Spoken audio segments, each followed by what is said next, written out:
Hola, it's Matthew here, back with Angela from Lacrim Valley, and we're here today with the latest market update report for June 2025. There's a lot going on this week, or this month, sorry, so let's dive in and find out all the facts and figures. Welcome, Ange. Thank you. How are you? Bit coldy, like you. Yeah, got a bit of sniffles. We're both suffering with the summer cold. Yep. June's here, the heat's turning up, Yes. and the market's hot. So The market is hot. Things are good. I mean, one of the things we're finding at the moment is huge demand in the mid-market price range. Definitely. Around that sort of 350 to 750,000 market, we're getting inundated with inquiries. We've had a lot of income inquiries. I think this could be a lot of it is the things that are happening around the world in America. This uncertainty, definitely. People leaving countries, moving elsewhere.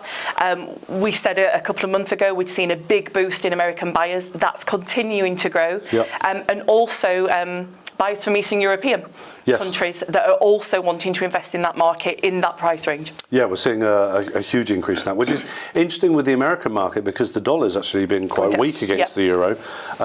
Big increase in the UK because the pound's surged back, but it does seem to be a lot of people with what happened with the uncertainty in the markets have said, well, things are a bit stable, I'm moving now. Yeah, do it now. Yeah, really spurred a lot of people on. Yeah. So, I mean, we're finding we are actually struggling for stock in that price range at the moment. Yes, People, there's not enough properties to satisfy the demand.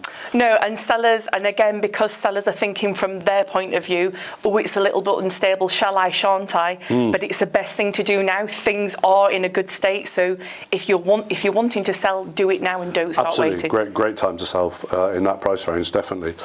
The other thing that's big in the news, or resurrected itself in the news, is the 100% increase in purchase tax for non-EU property buyers.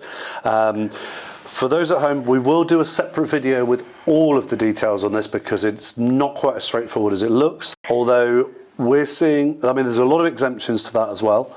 So in effect, it's only for non-EU buyers who are not moving here permanently, which I've run the stats on this. It's about 7% of the market would ever be affected. But the media out there, a lot of people talking. I've had, 5-10 conversations this week alone. I was out to dinner last night and a couple of people asking me again, this is going to collapse the market in Spain. It is causing a bit of a problem out there. It is causing a problem. I mean, again, like you were saying, the gutter press, it's scaremongering. People that are thinking of, buying something now to relocate in the future are like, oh my God, what am I going to do? I don't have those funds. But at this moment in time, you can't define what's going to happen. It's just a proposal in Parliament. And as you said, there's things that are exempt from that where people are moving to. Also, some areas, I know where we work, there is a lower tax in place anyway. If it's your first home and you are moving to relocate there, it's a lower tax anyway to repopulate villages. So those things, they don't weigh even, charging more, but then also wanting people to come to the area. Well, let's not ruin a good story with the facts. I know. As I said, we will put a video out with all the facts and figures on that because at the moment it's just a proposal. The consensus in government seems to be it's never going to get through because Pedro Sanchez doesn't have a majority, and every other party is saying we're not voting for it. So we'll see what happens on that. It should be interesting to see where that goes. So if you have any concerns about that, if you're thinking of buying a property or thinking of selling, how will it affect you, do get in touch, pop a comment below. I'll be happy to send you a link for the full video with all of the facts on that. So please don't worry, it's not as bad as it sounds. However, something that is going, I think is going to happen is the proposed 21% VAT on short-term rental prices. This one, I think will go through. I think it will. And I think, it is being done to kind of stabilise the market with people who I think there's a thing at the moment that there's like a certain percentage of Spanish people, they just can't find anywhere to rent because everything's where they're looking is a short-term rental or it's an Airbnb. So they're wanting to change the market so we can get more long-term rentals in place. really interesting. They're starting to increase the pricing on holiday rentals. In some areas, that makes complete sense. In some areas, they've banned a lot of holiday rentals. Yep. They're revoking licenses. It's happened in Malaga. It's happened in Granada. I mean, Barcelona are going to ban the lot in, 2 years' time? Yeah.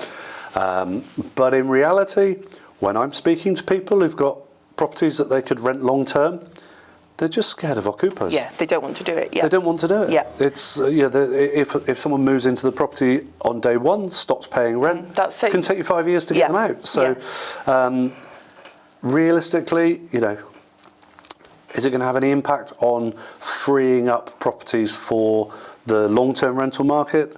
Not if landlords don't want to do it. They'll just sell the property. Yeah, they'll just sell it on. Yeah.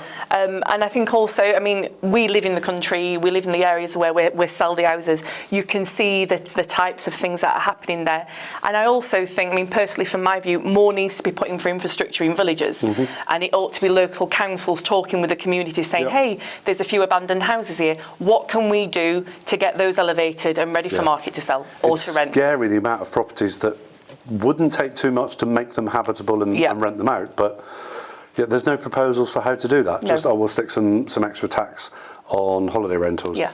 Great, I guess, great political staging. Yeah, but definitely. Will it change the property market? My humble opinion, not going to make a difference at all. No, I don't think so. No. So anyway, that's the latest news and events that are happening in Granada and the Costa Tropical. Thanks for watching. If you don't forget to like and subscribe, and if you would like to know any more information about those topics or have any questions you would like, don't hesitate to pop a comment below. Look out for the new video on the 100% tax. Thank you, Ange, for joining us today. Thank you. And we'll see you again very soon. Bye for now. Bye.